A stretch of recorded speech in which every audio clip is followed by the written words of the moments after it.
Welcome to the Ordinary Doula Podcast with Angie Rozier, hosted by Birth Learning, where we help prepare folks for labor and birth with expertise coming from 20 years of experience in a busy doula practice, helping thousands of people prepare for labor, providing essential knowledge and tools for positive and empowering birth experiences.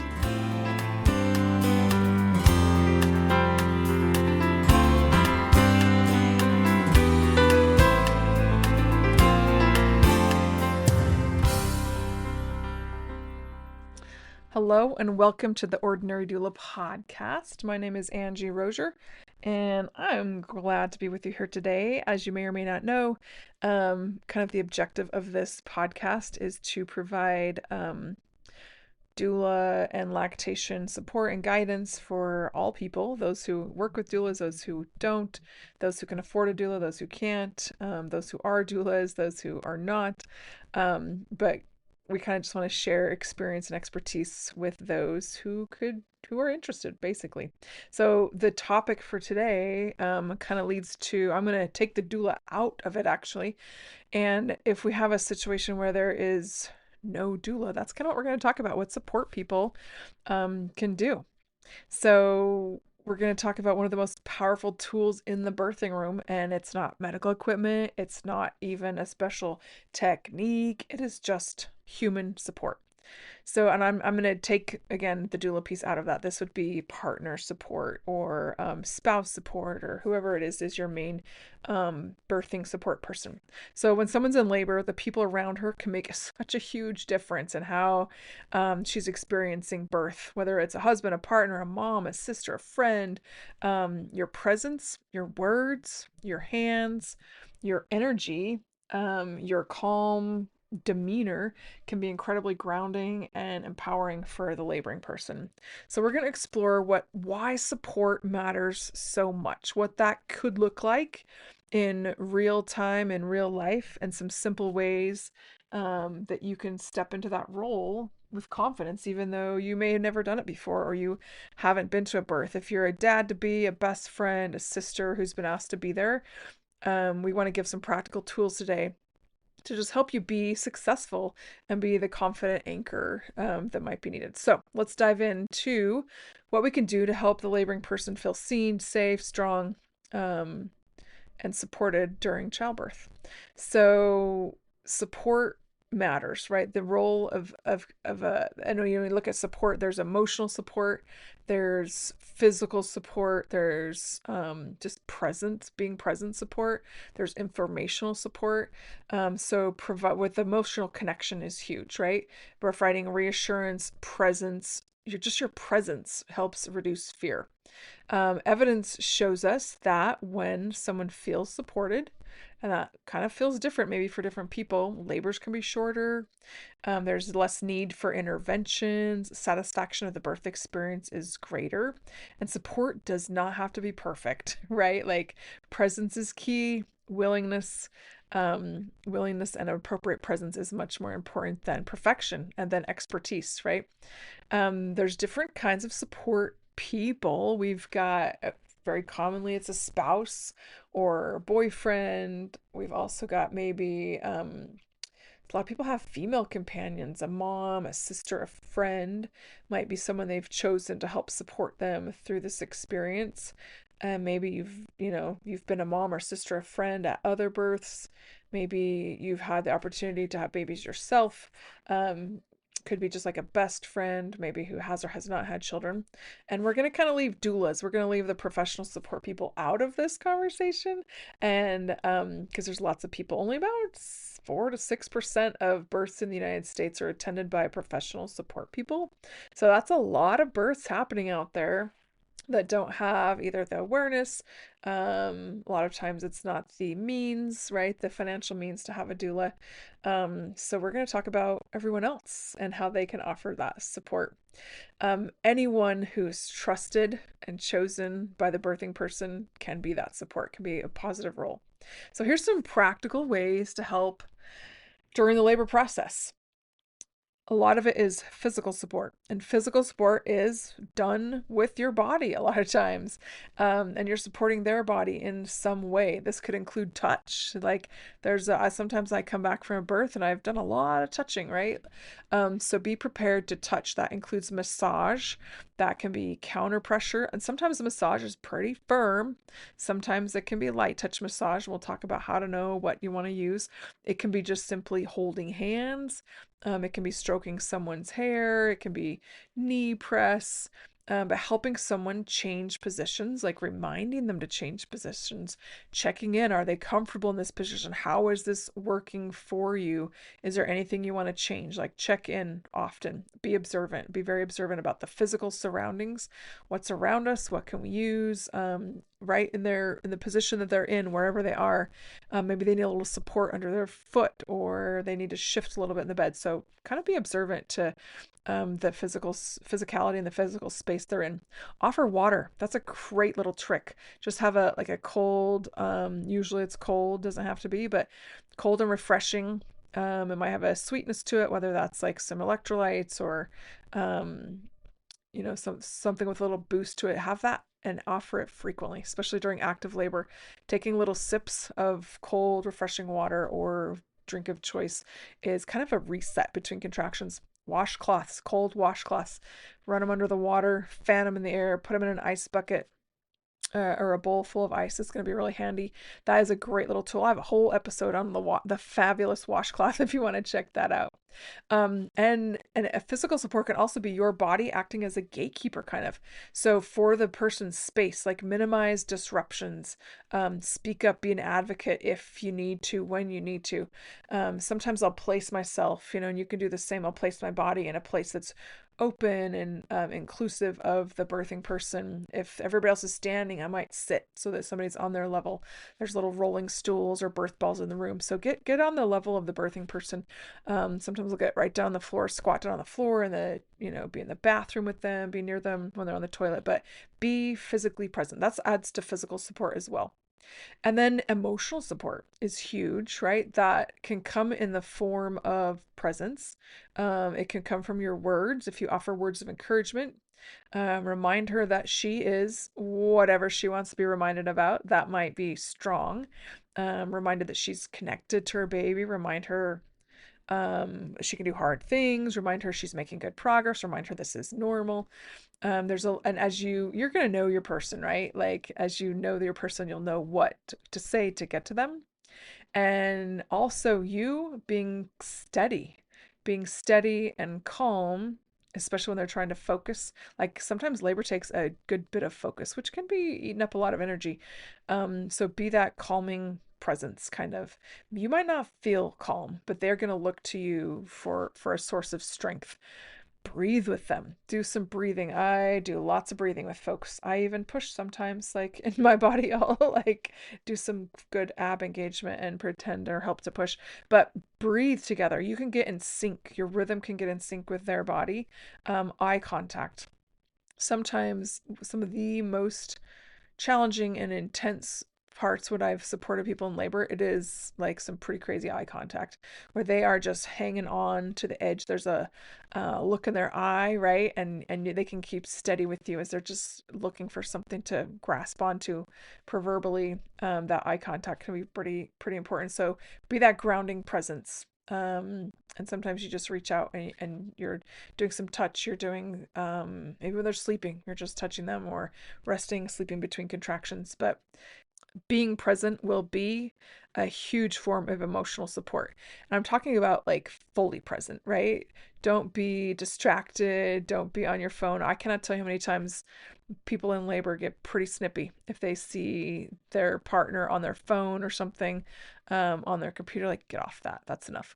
So be prepared. And that can be your energy, right? That's a lot of energy to can be completely present, especially if things get long, or you get tired or we're going overnight. But presence is huge. It's very grounding. And then the advocacy support. So like you don't have to know everything. You don't have to understand everything, but you can ask clarifying questions. So help communicate with medical staff. like when the laboring woman wants you to, right? If she's busy, if she's tired, if she's sleeping, maybe she's not in a place where she can have a full conversation because she's pretty focused on what it is she's doing. Ask those questions for her and remember her birth preferences. Like, hopefully this is something you've gone over in preparation time, ahead of time. If you're going to be a support person, you need to know the game plan, right? So what is important to this person? What's kind of their strategy? How are they going to work through labor? How do they want people helping them? What are their tools? What are their birth preferences when it comes to baby care stuff, that immediate stuff? Are we doing, delayed cord clamping? Are we doing skin to skin? Especially at that time when she's so engaged in what she's doing, that she forgets and doesn't care and doesn't know what she wants at that point. It's just hard to communicate that. It's not that it's no longer important to her, but it's very difficult to communicate those desires when things are kind of intense. So remember the birth preferences and speak out about them. Ask those clarifying questions. Slow down decision making. If mom looks overwhelmed or seems overwhelmed, very, very rarely in childbirth do we need to rush into things. Now, sometimes we really got to rush, right? And you'll know about those times, but you can oftentimes say, hey, is anyone in danger? Is mom or baby in danger? All right, can we talk about this? Can we ask a few questions about this? We want to come to understand this. Can you tell us what our other options are? If she doesn't want to do this, what else can she do? That's my favorite thing doulas provide, is they know all the answers to that, right? So they know there's 4 or 5 other things we could do or try or whatever, but you can ask those. Ask those of your nurse, of your doctor, whoever it is that is helping you. Make sure that you understand, ask enough questions so that you feel comfortable with the information you have, so that you can help make those decisions and the birthing mom can make those decisions. So here's a little list of what not to do. Don't focus on your own discomfort. I've had dads, it's kind of cute, and some of them have done it in jest. Like one particular dad, he's like, this is kind of boring. How long is this going to take? And really, truly, there are parts of labor, long parts of labor, that are incredibly boring. And but don't focus on your own discomfort, or gosh, I'm hungry, gosh, I'm tired. Like, don't you even dare say that, right? Put that aside. I guarantee you, and as I help people at birth, no matter how tired I am or whatever, I am not working nearly as hard as the person having the baby is. Don't minimize your pain, right? Like, by observing or saying or thinking, or verbalizing, like, yeah, this is not so bad. This doesn't look too bad. Like, trust her and everything that she says, and that she says she feels. If she says it's hard, it's hard. If she says she's okay, watch her for that. But some people, even at early stages, might be feeling more like they're in late stages. That happens, unfortunately. But never, never minimize pain. Don't disappear, right? Like, that's like whether you just disappear emotionally or you disappear, your presence isn't really present. That is incredibly isolating for people. If like somebody's sitting right there but they're not really there, they're on their phone, they're bored, they've fallen asleep, like and that's a whole nother thing, is how to take care of yourself, because it's a lot of work. I want you to be prepared to be working pretty hard, because to be the sole support person, it is a bit of work. But be present. Again, presence is huge. Avoid arguing or being distracted. Don't argue with her, for sure. Don't argue with the staff. That can that just brings strife into the space. And be very make a team out of it, right? Like, make a team out of the staff, invite them onto your team, appreciate their teamwork with you, and collaborate with them. Just collaborate with them. They are looking out for your best interests, we hope, right? So let them know that that's what you believe their job is, and learn from them as you work on that together. Avoid scrolling on your phone. That's a big one. Video games. I have been in hospital rooms, some hospitals I've worked in, like as lactation, and we go in, and this is also more in the postpartum. I've seen it in labor as well. And a partner has brought in a whole gaming system and a TV to go with it. Sometimes a rather large TV, and maybe a friend to kind of go with that. And those long, boring day or days after in postpartum, they might just sit and play games. So if she's cool with that, just check in real closely if she's going to be good at that. Another thing you can do is prepare ahead of time, like before labor ever begins. learn some stuff, right? Knowledge is power, and the more you learn, the more you know. And that will be that's an incredibly valuable asset to have, is knowledge. You're not going to know as much as the nurses know, as much as the doctor knows, but because you know your person the best, you can be the very best support person for this particular person in labor, because you know and love them. You got skin in the game, because you're supporting someone that you love. So attend childbirth classes together, read books together. A lot of times we have the birthing person who's prepared incredibly well. They're reading all the books, they're doing this stuff, and a partner they're coming along, right? Maybe they don't even go to all the classes. They don't read too many of the books, but invest yourself then, ahead of time. I know it gets old talking about only babies, pregnancy, childbirth, but it will pay off during that labor time. And talk about in that pre-labor time, this could be, month 3 or month 7 or all throughout pregnancy. What are her hopes? What are her fears? What does she hope from you? What role does she want you to play? And maybe if you don't feel adequate in playing that whole role, you do bring in another support person. Like, all right, looks like you want this stuff from me. I might need some help. What about if we have your best friend come? Or what if we have your mom or your sister come? Also, what are her fears? You may find that she is incredibly nervous about needles, or the hospital spaces don't help her feel comfortable because of a past experience, or she knows somebody who had a rough outcome with a pregnancy or something. Like, what are her fears? And that can help as you navigate through the whole process together. What are her preferences? What does she want? Like, if it was her dream labor, right? Like, if this went exactly how you want to go, what would that look like? What's our time frame on that? What's the support? What's perfect support look like for you? Get those birth preferences. How do you want the baby to be handled afterwards? Like, as far as what newborn cares, and what does immediate postpartum look like for you? What do you want there? And these themes will come out, like, what she's nervous about, what she most wants. Those will be your key points to support throughout the process. And as you learn things together, practice them at home. Like, practice at home, practice before labor begins goes a really long way at labor time, right? It's the day of, and you're like, all right, we've done these things. I know you like this. I have done counterpressure before. I know what knee press is. It will give you tools to be successful. Things that she likes, things that she's like, yep, I like it. I like when you do this. Turns out I don't like that, but have some tools in your kit so that you have something to pull out when she needs a little bit of help, and it's not the first time you're thinking about this. Pack snacks for you, for her. A lot of times you might need to dash over and grab a quick snack. Take drinks yourself, right? Support yourself. Music's a great tool for you, for her, and essentials for both of you. Think of going into a really bad hotel for like 3 days. Like, what do you need if you go to a poor hotel, right? They have terrible pillows, they have terrible towels, shampoo, conditioner, maybe not. What would it's like bare bones. We have a bed, not even a good one. A bathroom, not a great one. What would you need to take care of yourself in a bad hotel for 3-4 days, and what does she need to take care of herself at that same time? That's what you kind of want to take with you as far as personal care items. Take a change of clothes for you. You can take showers there if you want. Don't take too long in the shower. But take care of yourself. And I always like to have partners like gum handy, brush your teeth. Like, sometimes you're in pretty close quarters to each other, and you want to be a pleasant presence that way. So remember to take things for both of you, physical things that can be literal tools and figurative tools as well.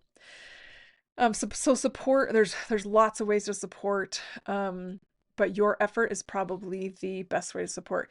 Nobody in the room is going to know this person as well as you do. If they're your partner, if they're your sister, if they're your best friend, if it's your daughter.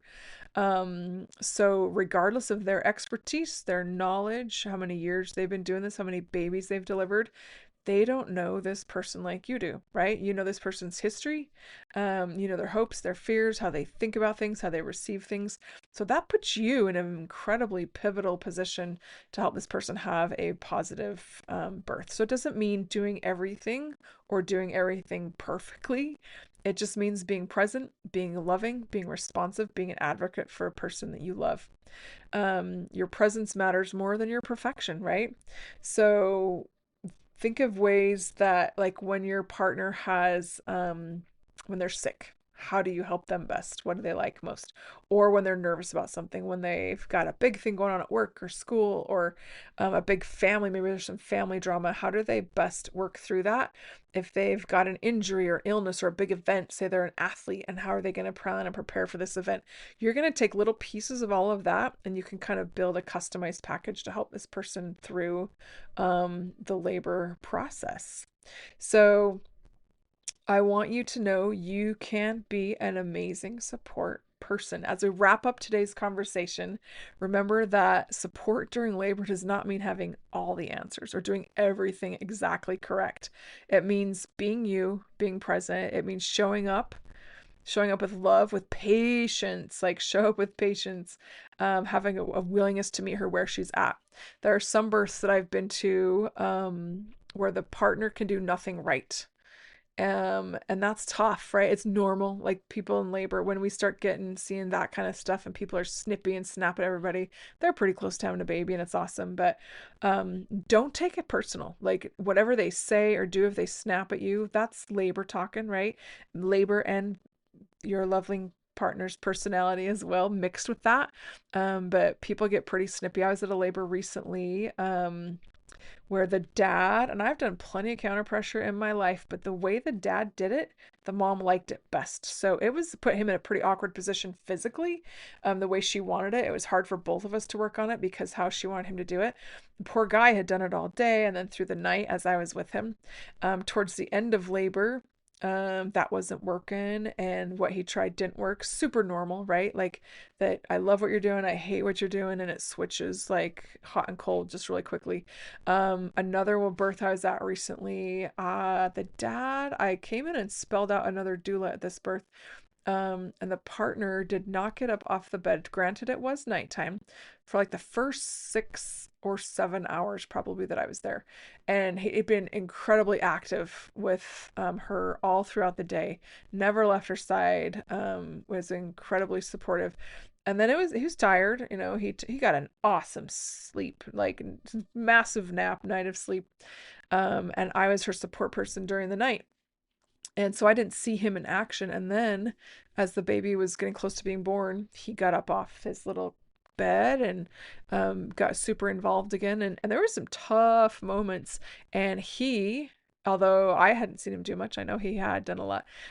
He became exactly what she needed. And at that point, our roles reversed, where I'd helped her for several hours. Now he was back helping her because he knew what to do and what to say to get to her, which is incredibly valuable. So whether you're just holding a hand, whether you're pressing the lower part of her back, whether you're just reminding her to breathe and breathing with her, maybe you're just standing simply and quietly by her side, you are making a difference. Your calm presence can be the anchor that helps this person while the waves of labor are coming, right? They just come.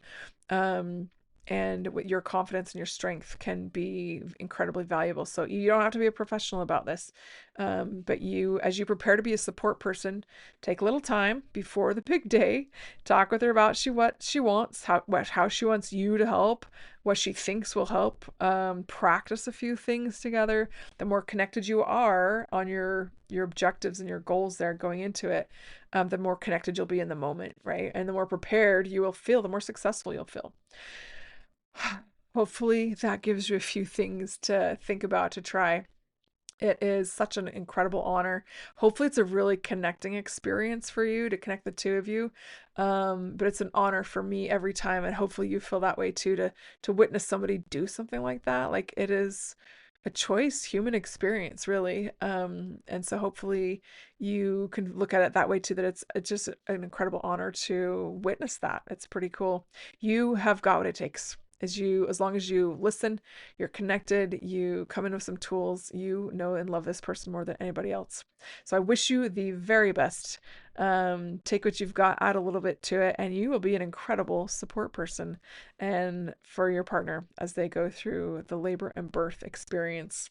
So I want to thank you so much today for being with us with the Ordinary Doula podcast. As always, connection's a big thing. I want you to make some human connection today, make it soon, but reach out to someone in some way and make a human connection. Make somebody else feel a little bit better today. You'll be better for it too. Thanks for being with us. Angie Rozier signing off, and we'll see you next time on the Ordinary Doula podcast.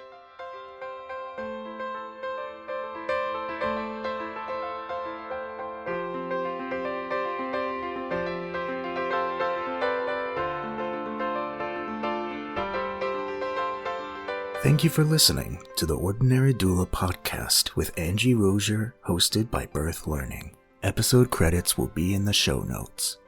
Tune in next time as we continue to explore the many aspects of giving birth.